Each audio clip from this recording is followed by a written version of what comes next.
Election commission का आभार मानता हूं कि एक 2 दिन का विराम बीच में मिल गया और मेरा ये सौभाग्य है कि आध्यात्मिक चेतना की भूमि पर जाने का मुझे कई वर्षों से अवसर मिलता रहा है।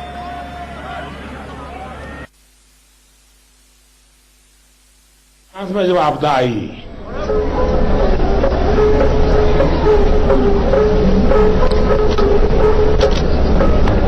और उस समय मैं यहां पहुंचा था,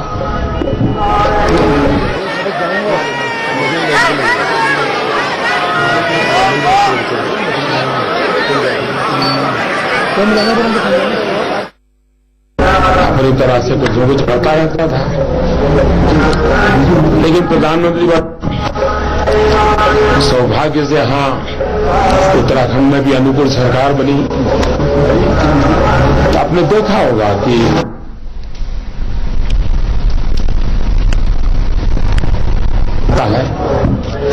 क्योंकि बर्फ रहती है, 50-52 फीट तक बर्फ चली जाती है, -20-25 डिग्री तक टेम्परेचर चला जाता है।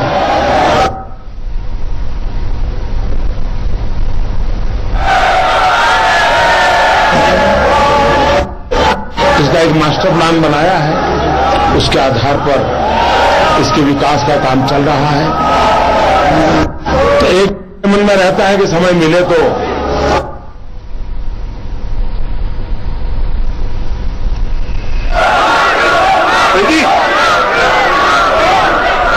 आने का मन कर जाता है।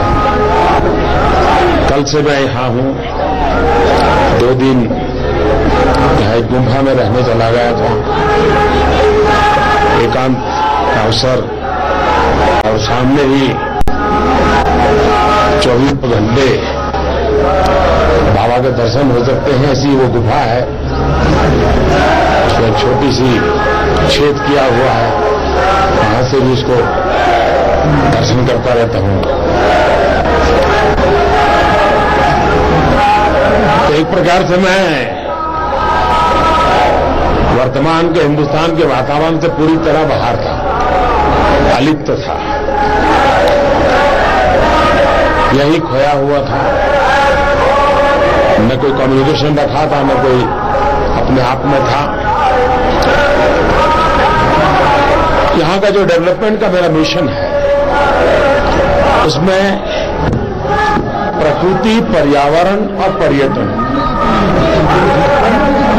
वो तो हर प्रकार से संभाला जाए, लेकिन यहां की आस्था और श्रद्धा है, उसको हम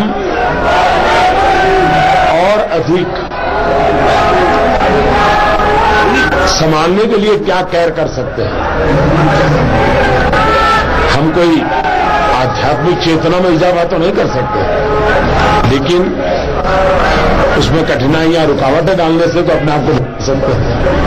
तो मेरी कोशिश ये है कि उस दिशा में कुछ प्रयास करूं।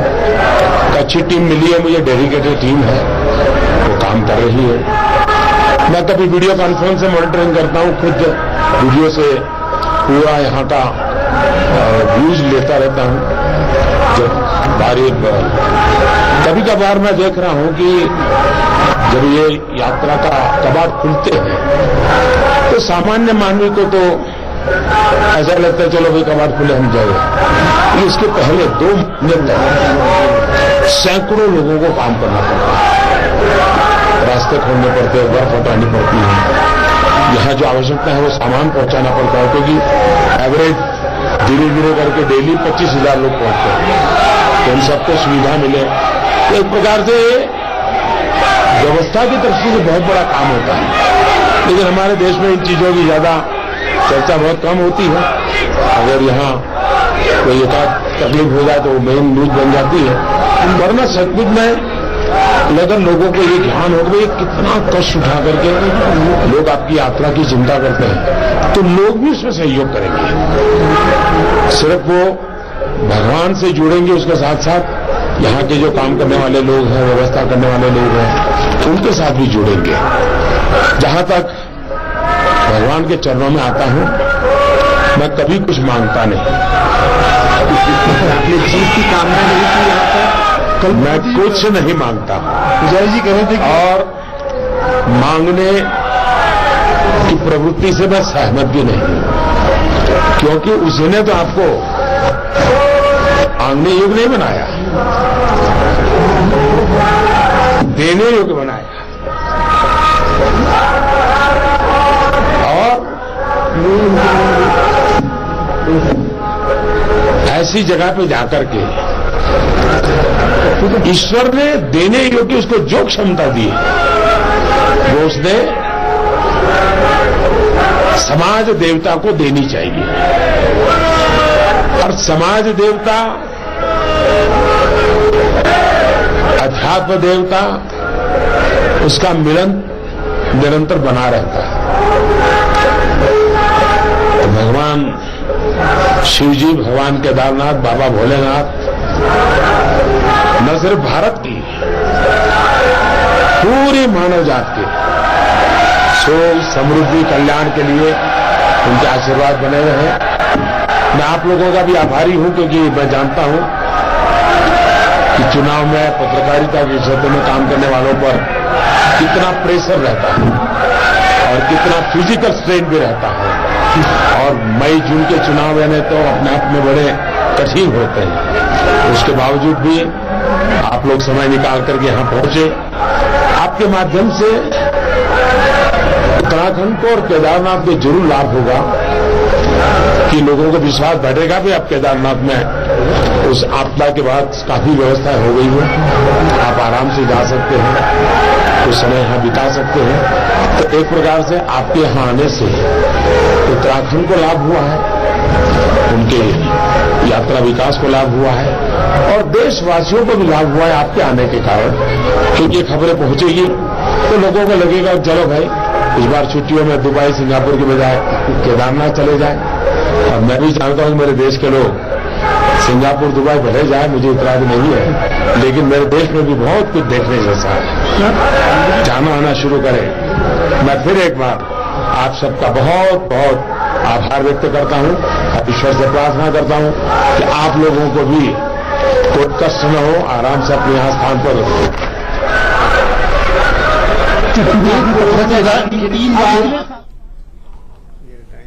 पुजारी जी कह रहे थे दूसरा ही चुनाव आपको दोबारा प्रधानमंत्री बनने का आशीर्वाद दिया गया। शक्ति की यादें ताजा हुई सर, इसके साथ जीवन का वो पहलू ऐसा है जिसको मैं अपने पास रखना चाहता हूं। कभी कभी पुराने लोग मिल जाते हैं। आप सबको भोले बाबा की कृपा बनी रहे। हर हर महादेव।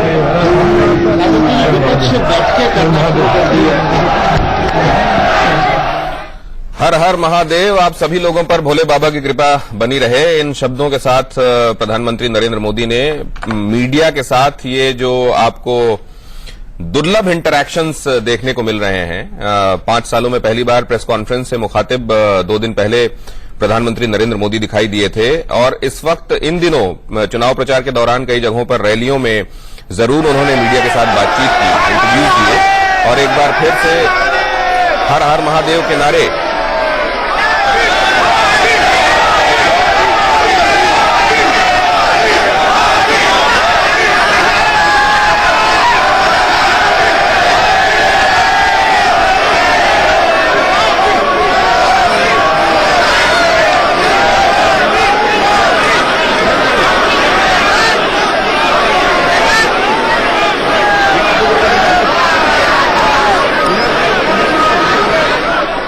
प्रधानमंत्री नरेंद्र मोदी गर्भगृह के भीतर जाकर बाबा केदारनाथ के दर्शन करके बाहर आते हुए और बाद में मीडिया से बातचीत के बाद वहां मौजूद लोगों का अभिवादन स्वीकार करते हुए हर हर महादेव के नारे लगाते हुए और हाथ जोड़कर जनता जनार्दन का आशीर्वाद लेते हुए बद्रीनाथ भी पहुंचने वाले हैं कुछ ही देर में प्रधानमंत्री नरेंद्र मोदी। वो तस्वीरें भी हम आपको दिखाएंगे। हर हर महादेव के नारे लगे। पहले जबकि वो मीडिया के साथ बातचीत कर रहे थे, मोदी और मोदी की गूंज सुनाई दे रही थी। उसके बाद प्रधानमंत्री नरेंद्र मोदी के हर हर महादेव कहने के बाद, और इस वक्त आप देख रहे हैं लोगों के साथ बड़े आत्मीय तरीके से उनकी मुलाकातें चल रही हैं। और जैसा कि हमने आपको बताया, हमारे साथ खास मेहमान जुड़े हुए हैं। सुदेश वर्मा साहब भारतीय जनता पार्टी के स्पोक्सपर्सन, संजय चोकर साहब कांग्रेस स्पोक्सपर्सन, प्रमोद कुमार सिंह साहब सीनियर जर्नलिस्ट, निमिष कुमार साहब भी हमारे साथ यहाँ सीनियर जर्नलिस्ट चर्चा में मौजूद हैं, मनीष अवस्थी हमारे साथ लगातार बने हुए हैं, अनुज अत्रे साहब हमारे साथ जुड़ गए हैं, पॉलिटिकल एनालिस्ट हैं। इन मेहमानों का भी हम रुख कर लें। कम से कम प्रमोद जी, ये तस्वीरें सुखद हैं, और अगर भारतीय जनता पार्टी जो कि सबसे बड़ी प्रोबेबिलिटी लोगों को लग रही है कि शायद सत्ता में वापसी करेगी, अगर ऐसा होता है तो प्रधानमंत्री क्या अब इसको फ्रीक्वेंट फीचर बनाने वाले हैं मीडिया से इंटरैक्शन को? मुझे लग रहा है, जैसे अभी मनीष जी कह रहे थे कि 5 साल के अपने शासन में पहली दफा प्रधानमंत्री डायरेक्ट मीडिया से मुखातिब हुए हैं। इसके पहले उन्होंने कभी इस तरह बाइट नहीं दी। पार्लियामेंट के सेशन पे जरूर होता है, वो कस्टमरी होता है, वहां माइक लगे होते हैं, प्रधानमंत्री 2 मिनट के लिए बोल के चले जाते हैं। लेकिन ये जो आज का है, इसको आप ये देखें कि अभी 59 सीटों पर आज चुनाव हो रहा है, और ये 33 सीटें बीजेपी 2014 में इन 59 में जीती थी। तो ये जो 272 का जो लोकसभा की सीटों का सफर है, उसके बीच जो क्रिटिकल गैप को बीजेपी उम्मीद करती है इसमें से 30 सीटें भी जीतेगी, 32 सीटें, तो गैप को वो ब्रिज कर पाएगी फिर, और वो स्पष्ट बहुमत की तरफ बढ़ेगी। तो प्रधानमंत्री अभी तो केवल इस बात पर चर्चा कर लें प्रमोद साहब की ये तस्वीरें क्या कहती हैं, ये संजय चोकर साहब से भी समझ लें। संजय चोकर साहब, कम से कम ये जो आरोप लगते थे कि मीडिया से दूरी बनाए रखते हैं प्रधानमंत्री, अब ये आप लोगों के लिए एक सुखद परिवर्तन है? नहीं, लेकिन आप देखना पूरे 5 साल में मीडिया से बचते हुए नजर आए प्रधानमंत्री जी। और पहली बार, अब ये चुनाव का तो पूरा आखिरी चरण है, टाइम ही चला गया, तो ये पूरा देश देख रहा है कि किस तरह से जब भी कोई सवाल या विपक्ष के नेता राहुल गांधी जी ने या कांग्रेस पार्टी के नेताओं ने या किसी ने भी सवाल किया या डिबेट की बात करी या पार्लियामेंट की बात, कभी प्रधानमंत्री ने नहीं। तो अब इस पर लागू क्या होता है? ये इस पे पूरे 5 साल जनता से बचते रहे, और वो इस पर लागू क्या होता है? देर आयत दुरुस्त आयत, या आप मेरे पास तुम आए हो तो क्या आए हो? नहीं, देखिए 5 साल में सरकार को मीडिया में इंटरव्यू देने से बेहतर होता कि वो काम करे। तो और हमारा काम है सवाल पूछना, तो प्रधानमंत्री नहीं देगा तो कोई और जवाब देगा। मैं पीएमओ बीट करेस्पॉन्डेंट हूं, हम देखते हैं पीएम नहीं मिले 5 साल, बिल्कुल हमें इसकी कोई वो नहीं है, लेकिन इसमें मीडिया बजाय इसके हम सभी लोग ये तो निमिष, आपके मुताबिक अगर मीडिया से नहीं मिले तो नहीं मिले, काम होना चाहिए देश में। अत्रे साहब, बहुत संक्षिप्त टिप्पणी आपसे, आपको ये सुखद लग रहा है मीडिया के साथ बातचीत उनकी? देखिए, बहुत समय बीत गया, पूरा समय निकल गया आज आकर के, और वो भी अपने ही बात कर रहे हैं, कोई मुद्दों की बात नहीं करी, देश की बात नहीं करी, केवल अपने जो है अध्यात्म को भी आज हमने मुद्दों की भी बात की कि आपदा के बाद जो 2013 में आपदा आई थी, उसके बाद यहाँ जो स्थिति बन गई थी, अब बहुत कुछ सुधार दिया गया। 25,000 लोग रोज यहाँ आ रहे हैं, अब उनको यहाँ अकोमोडेट करने के लिए, उनको अच्छे से रखने के लिए व्यवस्थाएं हो गई हैं। अब डबल इंजन की जो सरकार कहते हैं, वो यहाँ दूसरा इंजन भी इन्हीं का है, लिहाजा वो ठीक से काम कर पा रहे हैं। लेकिन हम चलेंगे अभी वाराणसी, हमारे साथ यतेंद्र जुड़ गए हैं, हमारे संवाददाता। यतेंद्र, वहां से आ रही इन तस्वीरों को वाराणसी भी देख रहा होगा, कोई रिएक्शन आपको मिला है? आज वहां चुनाव भी हैं।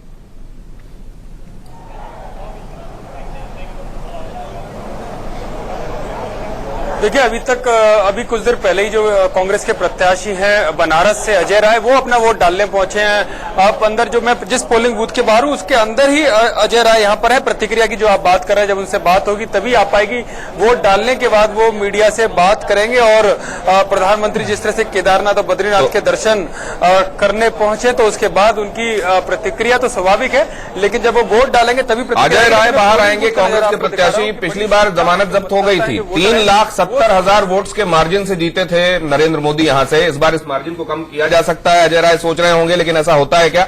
सुदेश वर्मा साहब हमारे साथ जुड़े हुए हैं। सुदेश वर्मा साहब, आपने भी देखा ये तस्वीरें जो वहां से पहुंची हैं, और नरेंद्र मोदी जिस अंदाज में, जिन बातों के साथ मीडिया से मुखातिब थे, आपकी टिप्पणी?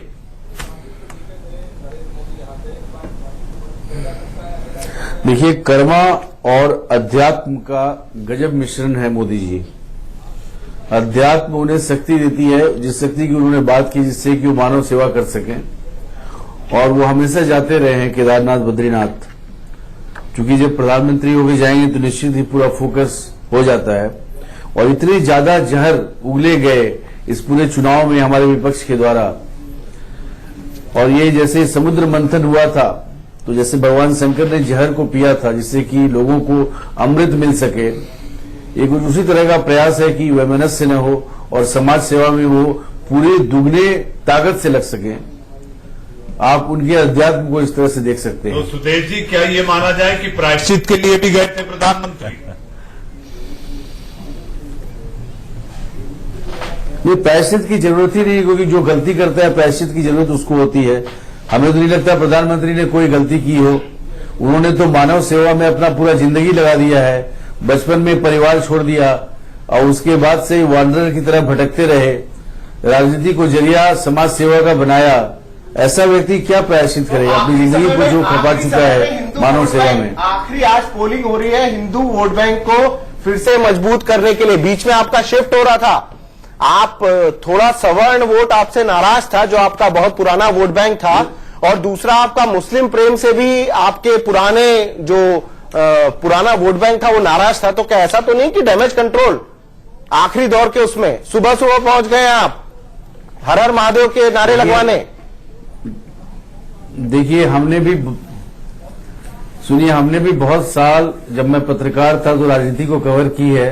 पहली बार मुझे बहुत खुशी हुई कि कोई ऐसा व्यक्ति प्रधानमंत्री बन के आया है जो नागरिक केंद्रित राजनीति की बात कर रहा है, न वो हिंदू की बात करता है। मैं तो आज सुबह बद्रीनाथ केदारनाथ की यात्रा की बात करी। एम्युनिशन के साथ तैयार हैं सुदेश जी, आपसे लंबी बातचीत वो करना चाहते हैं, लेकिन ये बात भी सच है कि हर चीज को सियासत से जोड़ दिया जाना भी ठीक नहीं है। एक पर्सनल स्पेस भी होता है, और मुमकिन है कि इतने लंबे चुनाव प्रचार के बाद और 5 साल सरकार चलाने के बाद खुद को फिर से रिकैलिब्रेट करने के लिए हो सकता है वहां नरेंद्र मोदी पहुंचे हों। एक छोटे से ब्रेक के लिए रुकेंगे, हाजिर होते हैं। ये 7वां चरण 59 सीटें।